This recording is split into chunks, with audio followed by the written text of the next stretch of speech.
Well, hello everyone. Welcome back to the channel. And today we're doing something a little bit different. Normally, I make fun of other people's work. Today, I'm going to be making fun of my own work. Some of you have seen that I recently shot like a little promotional piece for Blackmagic, the new camera, the Pyxis. You're probably thinking, I'm going to tell you all about the Pyxis camera and all of the settings and all of the things that it can do. And to be honest, I'm probably not going to do that. Maybe if people are interested, but there's lots better resources where you can find out lots more stuff about the nuts and bolts. I'm going to tell you about my experience on the shoot, and then we're going to look at one specific scene. And maybe if there's interest, I might look at the other scenes, but that would be a very, very long video. If you like the content, if you like the breakdowns, if you like anything about the channel, easiest way to support it is with the Patreon group, which is in the link in the description below. Many thanks to the Patreon supporters. You make this all possible. So let me give you a little bit of background before we jump in. First of all, somebody from Blackmagic reached out and said, hey, do you want to shoot some cool stuff in cool places? And I thought, well, yeah, I got a lot going on. It's not easy, but yeah, why not? Okay, tell me about it. They said, oh, it's going to be this new camera. This is what we're trying to do. Basically, can you do some cool stuff in Margaret River? I thought, okay, I think, yeah, sign me up. Like, this is how these jobs happen. Just sort of comes out of nowhere. This is the job. Do you want to do it? Yes. Are you available for the dates? Yes. Okay, let's go.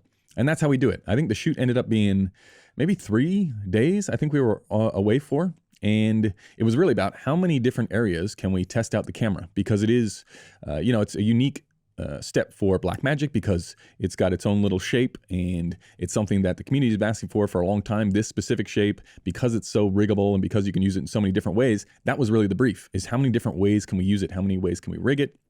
And then for me, it was how far could we push it? Basically, for the last, I don't know, whatever it has been, 4 years, I've shot every single project on the Mini LF because I'm not really a camera guy. I think I want to eliminate, because I'm not very smart, I want to eliminate as many variables as possible when it comes to shooting commercials, which is all that I do. I don't really want to have to think about it. So I got the Mini LF and figured, okay, that's a really good camera. I never have to think about it again. I can just shoot stuff and make it work. So not being a camera person and not really wanting to put things through the paces of this is how you shoot the chart and this is how you test for the dynamic range, I thought, okay, what am I going to have to change in my setup in terms of lighting and using the camera itself and the team that we're going to have to make this thing usable? And if you don't want to watch the rest of the video, basically I changed nothing. I didn't do anything different. I turned on the camera, I looked at the image, and I thought, I'm just going to do everything how I normally do it. I'm going to light the same way. I'm going to push the levels the same way. I'm going to expose the same way. And the way that I expose images, it's not unique, right? I've talked about it on this channel and the podcast for 10 years. I like things down. I like things with a little bit a fatter toe, so more in the shadow side. I don't like to overexpose. And I like to put a lot of pressure on the colorist to not blow it, basically. Because, again, I'm not that great. I want to smush everything into the least amount of variables possible. And yeah, so I didn't have to change anything, really, is the whole thing. Now, is that a little bit worrisome for future me on commercial productions that the Mini LF system that I have, that was probably 150 grand. And this thing's, 4, 5 grand? I don't even know what the price is, but it's definitely less expensive, and I didn't have to change anything. And so I don't know, again, I'm not really a numbers person when I'm looking at, this thing has 14 stops versus 13 stops. It's like, go out and get it. If it clips, we're in trouble. Change something so that it doesn't clip. And I didn't have to do any of that. So going into it, not nervous, but thinking, oh, what am I going to have to do? Didn't really have to change anything. It was more, how can we make cool stuff in cool locations? So that's what we're going to be looking at today. Well, let's watch the whole thing, because I could probably have some smart ass comments about every little setup, but we're only really going to be talking about one, because again, this would be an hour-long video if we spent the whole time talking about it. We had an amazing drone team, the XM2 gang. If you're wondering what a cinematographer does during the drone scenario of a shoot, you're basically standing behind 4 drone operators. There's a spotter, there's the guy doing the focus and the iris, there's the actual driver of the drone, or the flyer of the pilot of the drone, and then there's the person who's controlling the camera. I'm just sitting behind going like, what if we do it backlit? Like, do the same thing, but face the other way. And that's all you're doing for an hour and a half. You're just shouting out ideas like, oh, that looks pretty over there. Like, try over there. And you're waiting to see if the battery's going to run out or if the thing's going to fall in the ocean. And you're just hoping that if it does, someone catches it on camera so you can put it on social media and I'll have a good laugh. But it didn't, luckily for us. This beach stuff, again, this was a scenario where we're trying a bunch of different lenses. We used the Tribe 7s, which are amazing lenses, sort of my go-to, especially in Western Australia where we are. They're sort of my go-to lenses for full frame stuff. I've shot tons and tons of commercials on them, so I know exactly what they do. And I like everything wide open. So I'm going to be wide open all the time. This forest example, you're looking at it and you're like, oh, it looks like a normal day forest, right? But I probably have 9 stops of ND in front of the lens, and we're pushing everything. All this was shot at ISO 400. And if you know the podcast or you know me, I would never be shooting outside at 400 with the Mini or the LF. I would never ever be doing that. But in this scenario, it's like, well, let's shoot at 400. That's what they say to shoot at. Let's try it, because then you're giving up range in the highlights. And I don't like to give up range in the highlights. I want to shoot at 1600 or at 2000. But for this scenario, it's like 400 held. So why not just use 400? That was the case here. Inside, this is the scenario that we're going to be talking about. This was like a little cabin location where, man, you want to talk about the hardest scenario, or the thing that I thought where the camera would fall over? It was this scene, because we're pushing tons and tons of level through the windows, trying to hold the windows and try and maintain a little bit of contrast as well, and the darkness. So this was the scenario. It's like, and this was also the first thing we shot. So it's like, fingers crossed, like this thing, because I'd had the camera before to do little tests, but you never have the full setup of lighting, of grip and everything like that. So that was really the true test of the first go. And man, the colors on this thing, the color science that they've implemented inside of Resolve, the team has done a really fantastic job. And like I said, there was no shift for me. It was just, can we make something cool in this little location that we were at, in a bunch of different scenarios. We did car stuff. A lot of the time it lived on the big Ronin. And because I like to use the wheels, the DJI Master wheels, you know, why stand when you can sit? And remote operation, when you've got the whole team around you, it just moves a lot quicker when you're in confined spaces. So pretty much the entire time it lived on the Ronin or some sort of gimbal setup. And we did a little bit of easy rig, a little bit of handheld. Like I said, drone before. We did some jib shots as well. Like we were mowing through a whole bunch of different scenarios. This was like, what do you do? This is the old car shoot trick. What do you do in the middle of the day when the light is horrendous? You do interior car stuff, or you do insert shots. So that's what we did for there. And then we get some little sunset vibes, not quite sunset, but low raking sun, which gives you some nice contrast. Even there, it's like the ability to hold that color and the highlights here. That's the thing that was lacking before, that now is just, a thing of the past. I can't say that anything that we threw at it, it didn't do. Anything that I wouldn't have thrown at a normal camera. Now, again, I haven't used every camera under the sun, but when you get something like this and it just works, well, then I don't have to think about it again. And I don't like thinking about things because, again, I'm not that bright. I will say for the team, we had, let's go back to this little location here. Where is it? This forest. Okay, you want to know, I will say this. So this was on the drone, on the Ronin. And, we're shooting on the Ronin, Tribes, like I said, probably 9 stops of ND and a Pola in there as well. You see all this haze in here? This goes to show you like how these things actually come together. This was, I think, the second day, and we had done all the lighting before. And in the team, we had a gaffer, we had a grip, we had a camera assist, focus puller, and then we had a lighting sort of assistant. And so on this morning, number one, it all comes down to schedule, right? Because I don't want the sun, we're looking east here. I didn't want the sun down here because then you don't get these long shadows, right? So first thing is sun. Like we need sun and we need it to be in the right spot. So that's how you make a forest cool, is we want this contrast. We want light, sun, dark trees, and we want her sort of stepping in between them because that's what makes it interesting. If we have a 2-dimensional plane and we want to make it 3-dimensional, how do we do that? Contrast, light and shadow. So if you blur your eyes, you want to see pockets of light and dark. That's how you make something interesting. But here, if you were to look just right, this is where the parking lot is. And you want the parking lot as close as you can to your shoot location because you've got stuff to bring out of the truck. Everyone's got to move everything. It was sort of raining as well, so you've got to protect all the gear. You've got to put up all the tents. And even though we had a super small crew, like this is significantly smaller than what I would normally be working with on a commercial, you end up with lots of gear. You need the monitors to see the thing. You need the master wheels to control the camera. It ends up being quite a bit of stuff. So the trick is, let's shoot backlit. Let's not see the parking lot.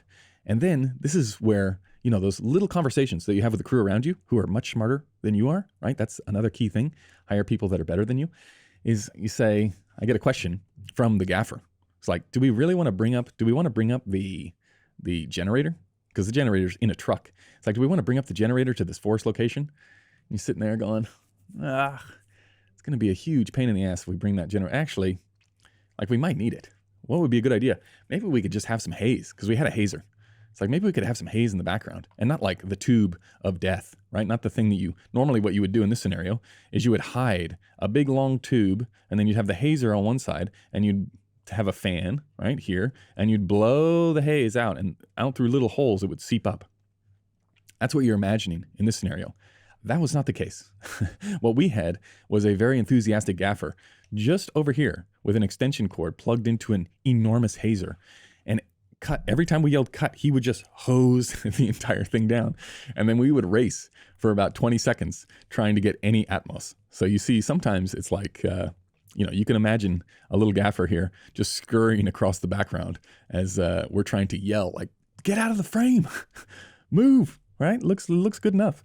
So you combine, because what we're doing here, like what you're doing with the haze, number one is you want to see the light shafts, right? But also it lessens the contrast, because in a situation like this, again, where you would be worried, for me as a cinematographer, where I would be worried is I'm always going to hold the sky. There's no chance of me clipping the sky. I'm just not going to do it. Which means if I'm not going to clip the sky, I'm going to expose down either through the lens, or more likely than not with me, I'm going to do it with ND. And if I do crazy amounts of ND, what's going to happen here is the ambient is so low in the forest that it's going to be really, really, really dark here, right? And if you add this haze in, it just knocks down the levels of the sky while also boosting up the ambient in the shadows. That's the whole point of haze. We're reducing the contrast, which is interesting because I just said contrast was all that we needed in this scenario, because that's what makes it interesting. But sometimes you just want to squeeze it just a little bit. And people from the podcast will know that this is like the squeeze and drop, but instead of doing it inside of Resolve, you're doing it in real life. We're trying to squeeze the information and then drop it down on the sensor so that it sits pretty much right in the toe. So we're going around, and again, backlit. That's a nice one, right? This is the one where we've got the sun exactly where you want it. You don't want the sun too low in the horizon, or else you don't get this, because it'd be blocked by the forest. So we want it up a little bit higher.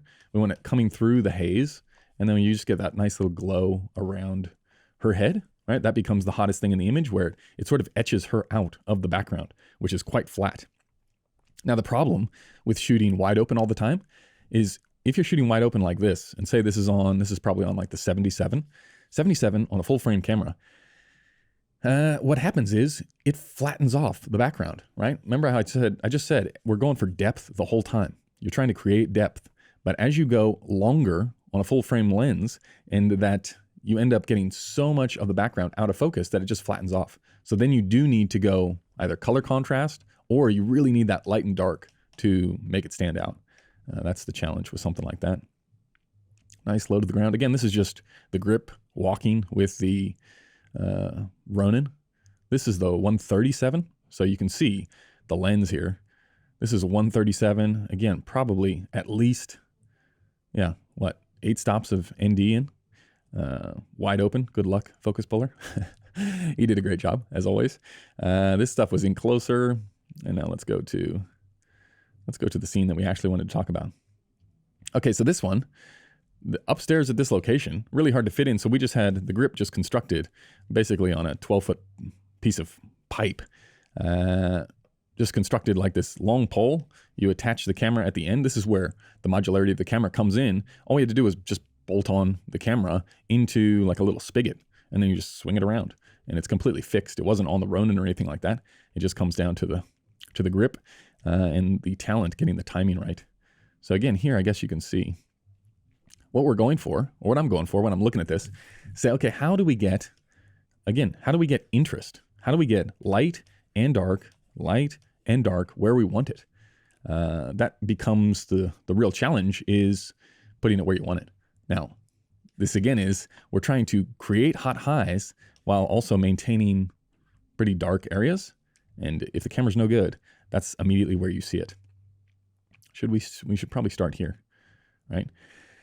Actually, let's go look at the location first so you can see exactly what we're working with. If I go here, So this is the location. We land in a spot. We know the scenario that has to play out. It's two people. They're going to get together and they're going to sit on a sofa. Now we have complete freedom, right? The Blackmagic people were awesome. They were just like, just make it look cool. And the scenario is going to be two people sitting down at a sofa. Where do you want to do it? So as you walk in as a cinematographer, you're like, okay, what makes the most sense? If you have followed this channel or anything, the podcast or the Patreon for the last 10 years, you'll know, this is when you should be taking the test. Where do you think Patrick is going to set up this scenario? Now you've sort of cheated because I just showed you the results. But where is the easiest spot? Again, think ease. Where is the easiest spot to make this look halfway decent? Remembering that we want contrast. I like to light from outside and not put any lights inside. Why? Because if you put lights inside, what happens is you can screw it up real easy because that doesn't look natural. You never have like a sky panel in your house. So it's really easy to screw up as a cinematographer getting the levels right. Whereas if you light from outside, yes, the downside for folks that don't have a lot of cash is that it's expensive, right? You're not going to be able to light from outside with an aperture 120D. Okay, that's a problem. The upside is it's really hard to screw up. If you light from outside, it's really hard to get the levels that wrong if you just expose for the light that's coming in the window, right? That's like the one variable here is, let's see if we get rid of this again. The thing that you start with in this scenario, not only is, okay, where's the best shot from? And in my mind, the best shot for the wide is how many levels, how many layers can we fit between the talent, the things that we want to be looking at. Let me just change that color. We want people to focus on these two, right? How many layers can we fit between us and them? Well, if I go back to the location photo, if I'm here, the camera position is inside this doorway, right? We open up that doorway. Now that gives us a whole bunch of layers. We're shooting through this doorway. We move this table to exactly where we want it. We're shooting through that. We're shooting through this thing. We've got this pole. We move this chair out of the way. We slide up that sofa, okay? Because I know, what's the one thing that I know about this setup? As soon as I walk in, I think, I want to be, if the camera is over here, looking this way, I want to be on the shadow side. I want to be shooting into the shadow, which means I know if the camera is going to be over here, looking this way, then I want to bring the light this way, right, from outside. So we move the sofa up to, instead of back here by this window, we just slide the sofa up into this little gap here. So I can use this window for the talent because we're not going to see through that window. And if we don't see through that window in the camera, I can really light it up. So I can go higher on the level through that window because I don't have to worry about it blowing up or blowing out. The only window I have to worry about is this one. Okay, so this one I'm going to play further down. And the way that I'm going to do that is I'm going to put the light, I'm not going to do this, the gaffer and the assistant are going to do it. And they're going to do it because they're better at it than me. They do this every day. They know the exact lights. I mean, I could tell them the lights to put out in my mind, but why not just let them do it, right? You just tell them, hey, this is what I'd like. I'd like shafts of light coming through here. And the super experienced gaffer who's awesome at their job goes, I gotcha. I know exactly what to put out there. So me, I'm here. Me and the Blackmagic team are sitting here having our cappuccinos. This is what we're doing while they're doing the hard work in the rain because it was raining that day. So they put the light out there. They shine it into the background. So you don't see the stand, you don't see the light, and it goes into the background. Here, this window, we light this way through it. And what that means is, well, again, if you move the sofa up, right, we've got a scenario where now we can light from the outside and now we can be on the shadow side. That's all you need to know. Like when I get the location photos from the location manager, as these things start to come through, you get different options of what do you want to do? It's like, what do you think of this location? Immediately, the first thing I think is this is going to be a problem. Like definitely have to get rid of that up there because we don't want any ambient coming through. This is good. This window here, I know the orientation I'm going to set up because I'm not going to be shooting this way because all the windows are this side over here, right? So I want to be looking in this direction. I want maximum depth. So I'm either going to be shooting through here or I'm going to be shooting through here or I'm going to be shooting from here this way. Okay, so now the scenario is two people who are going to sit on the sofa. If you have taken my blocking course, you know that two people sitting on a sofa is the second most common scene, not sitting on a sofa, sitting looking the same direction. Okay, so what's going to happen is let's play this out. This lady's going to sit down. Does she sit? Boom. Okay. See how they are facing, their bodies are facing the same direction. This is what I call, in my system, I call it the bar scenario. Why? Because you sit at a bar facing the same direction as this person, right? If it was a different scenario, the most common scenario is two people facing each other. Okay, so imagine if he was here looking this way and she was here looking that way, like you would at a restaurant or an office. If there's like a desk in between you, that changes the lighting completely. But knowing that's a bar scenario, so two people facing the same direction, I know what my coverage is going to be before I even sit down. All I have to do is concern myself with the wide. What's the wide? Well, I want to get the most amount of layers, the most amount of depth. I want to light from the windows. I don't want to have anything inside because that's going to take up time. We don't have a huge team to make any major changes if it doesn't work. And we don't have a huge team in general. So we need to keep things fairly basic. So here, again, imagine lamp number one is over here, lighting through this window. And that's giving us this slash, right? You can see it on him here, right? And this is the soft hob. Everybody knows the soft hob, right? Soft on the face, hard on the body. Also one of the greatest cinematographers of all time, Andre Soft Hob. Shout out. So we got soft hob here, slash of hard light. And when you go slash of hard light, that ends up soft light on the face, which is what we want for the later coverage. From there, you see that slash. From there, we've got second M40, Arri M40, 4K, HMI out there. And see this? Well, number one, look at what I added. Went into the bedroom immediately as soon as we got on the location. If you go to the location pics, you'll see one thing. There's no shears. Now, you know me. No shears is not gonna work. So we need to add shears. So that's exactly what I did. Up here, just clamped, me and the grip, just clamped on the shears so that you get that glow and also that you hide the outside. Because remember, the first step here is I take the camera while everyone else is setting up, they're all bringing in the gear, everyone's getting Video Village sorted out. You take the camera, you look through the eyepiece, and you just adjust the iris on whatever lens you're on until you get this looking the way that you want it, right? So this looking the way that you want it. Say it's going to take, I don't know, say you look through the little lens and it's, I don't know, T8, right? You got to go to 8 to get there, to get that where you want it. Now you know the level that you have to get the inside, okay? Because we know we want to be at T8 to hold that window. So if I'm shooting wide open, well, on the tribes, that's 2, 2, 8, 4, 5, 6, 8. I got 4 stops I need to get 4 stops inside if I want this at key, but I probably don't. I probably want this one above. So that's 3 stops inside. So now I'm communicating with the gaffer. This is how much level I actually need in here to be able to hold this. I drop the ND in front of the camera, and now we don't have to touch it again. Wide open, plus the 3 stops of ND gets me here. I can't really, I mean, you can affect this. It's a lot easier to affect that if you have a big team. Like you can net this window, or you can put ND gel on that window, or you can, there are things you can do. But in this scenario, we didn't have the team or the time. So it's like, you just set it with the ND, then you light right through it. Over here, there's some other, I forget what it was, some little HMI business. This is where like I completely tune this stuff out when I'm actually on set, because I've explained to the gaffer whose job it is to make this like come to life. My job is, hey, you know, it'd be cool. Let's sit him here and we'll film from over here. And then we'll have light pouring in this way. Like that's how detailed the description gets. So the gaffer hears, let's have light streaming in from the windows. And then I never see the gaffer. I don't see them for the next 45 minutes. They're just gone. And then all of a sudden you're like, hey, did you put that light through the window? And they're like, yep. And then take the iPad and up it comes and you're like, yeah, it looks pretty good. That looks pretty good. I'm worrying about other stuff. I'm not thinking, you know what would be good out there is if we had I don't know, like a Joker 800.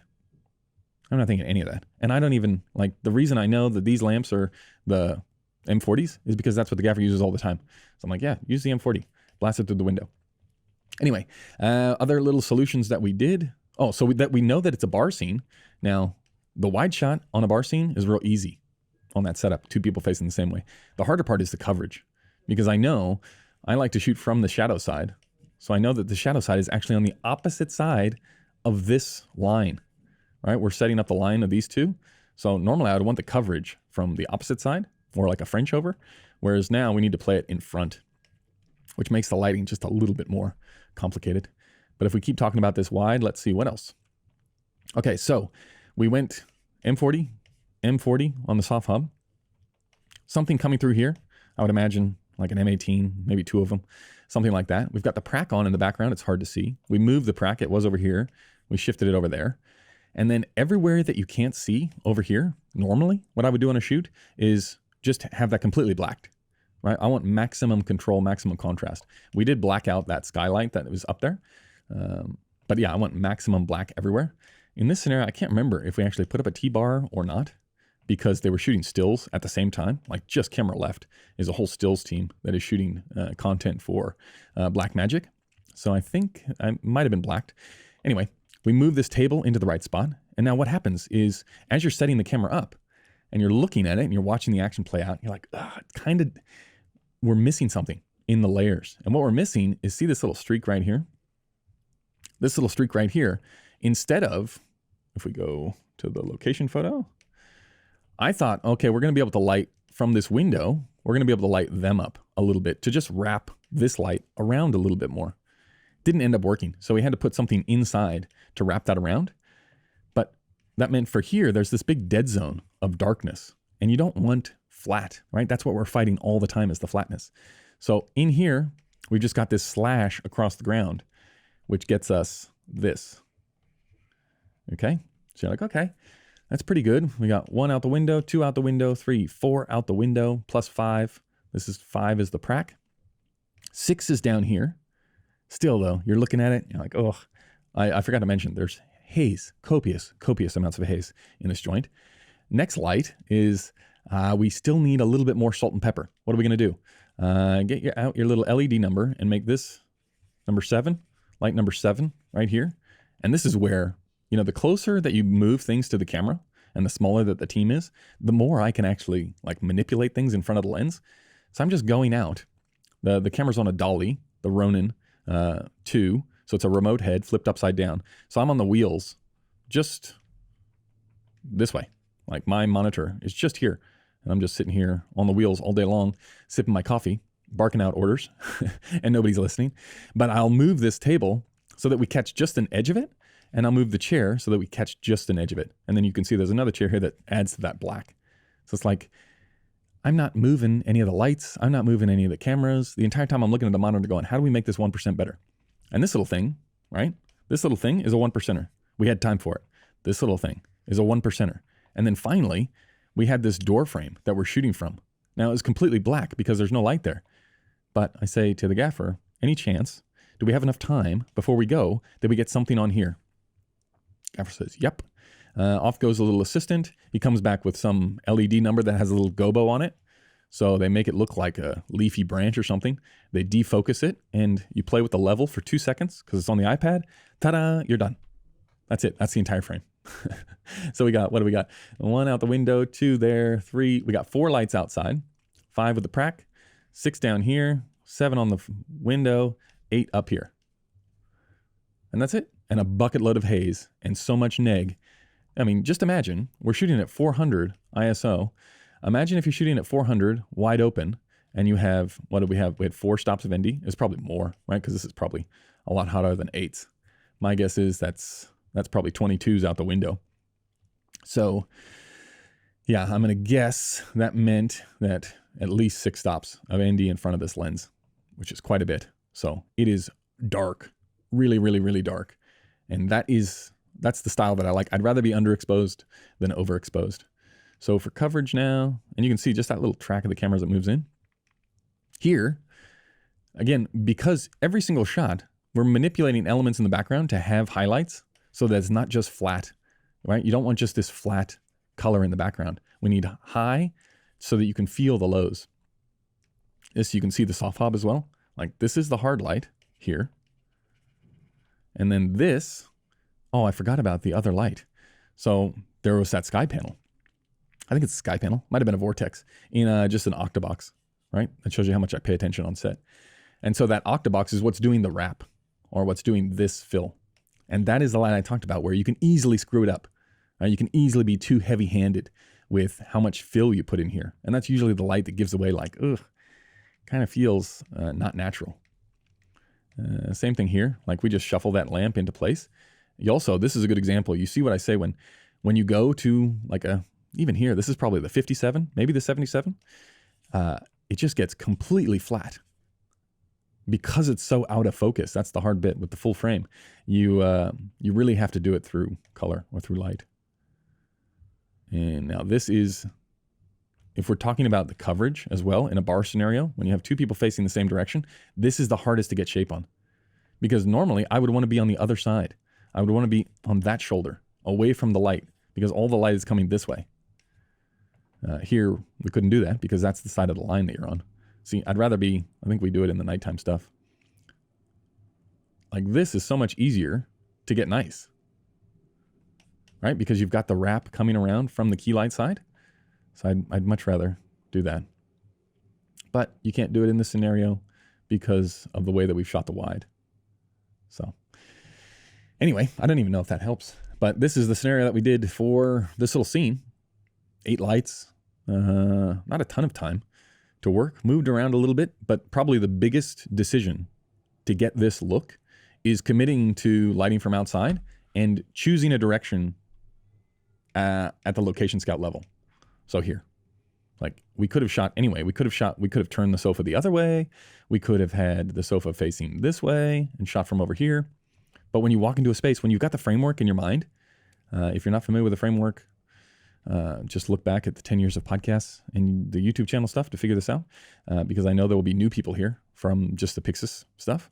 That helps you eliminate all of those questions that I have to ask myself of like, where do we put the sofa? Where's the best spot? I already know. As soon as you walk in a space like this, I already know where I want it. I already know where the best angle is going to be for me, for the style that I like. And that's why it's such a huge time save, because here, when you've only got, I'd never seen this location before. We walk in on the day. We didn't actually do a physical location scout. So you just walk into the space, you got to pick the best thing, because the quicker that you pick where you're going to set up and where you want the light from, the longer that it gives the two people in lighting to actually set this thing up. So I want maximum resources going to the people that actually make a difference, because I don't make a difference. It's the people in the crew that make a difference. They're the ones who have the skill that you just lean on. You lean on them and then you hope for the best. Anyway, that's a first look. If you want to know more about the camera, I'm sure there's other places you can figure that stuff out. But I will say this. I didn't change anything that I did ever from what I would normally be shooting on or any job that I would normally do. As soon as the camera was up, I never really touched it again. So I didn't even think about the camera. It was just like, how do we make cool stuff? Do I have to do anything different than I normally do? No. Did it look good right out the gate? Yes. So that's an example. I didn't even really make fun of my own stuff. I didn't really have any jokes, did I? I should get some next time. If we do another session for, what else could we do? We could do the nighttime stuff. We could do the car stuff, right? The backlit car, like here, man, to be able to hold that sky with a car. Yeah, it performed pretty awesome. Even here, like this whole trick where, what are we going to do in the middle of the day? We're on a car shoot. What are we going to do in the middle of the day when the light is terrible? We're at this beach. We're here all day. What do you do at noon? Why don't we go inside the car and we'll do a little track through? Yes, please. And we'll do a little coordinated bit here. Ta-da. Now what you don't see here is that all around the car, there's just neg everywhere. Just imagine a sea of darkness. Just neg everywhere. And then there's, again, the M40 over here, little 4K blasting this way. And then we're also bouncing as much sun as we can get. Because what are we exposing for here, right? You expose for the biggest part that you can't control. Inside the car, we can control. So we need to do our best to control that bit by adding more level. But we cannot change the level in the sky. So we expose for the sky. Out we come. Ta-da. Old mate gets hit with a 4K. Right? That's this little light here. And then this is the actual sun that is just bouncing off of a bounce over here, right out of the frame. So you're combining those two, trying to feather them together. And then back here, all neg in the back of the car, all neg around the car. See this? That's 4K. And we keep coming back. Ta-da. And that's how you do the old pull through the car shot. I will say this. Why this shot feels better than the other shots that follow this is because it's not the grip's choice, like plonk right in front of the person. It's like, how many layers can we fit? How hard can I make you, the viewer, work to see what's actually going on?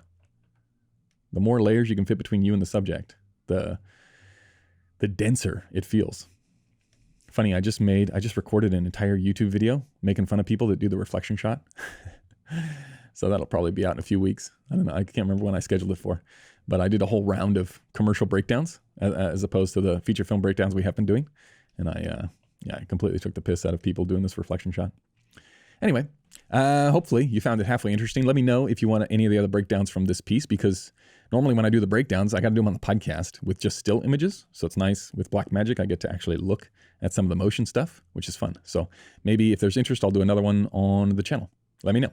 Okay, that's going to do it for this one. Many thanks. We'll see you in the next one. Goodbye.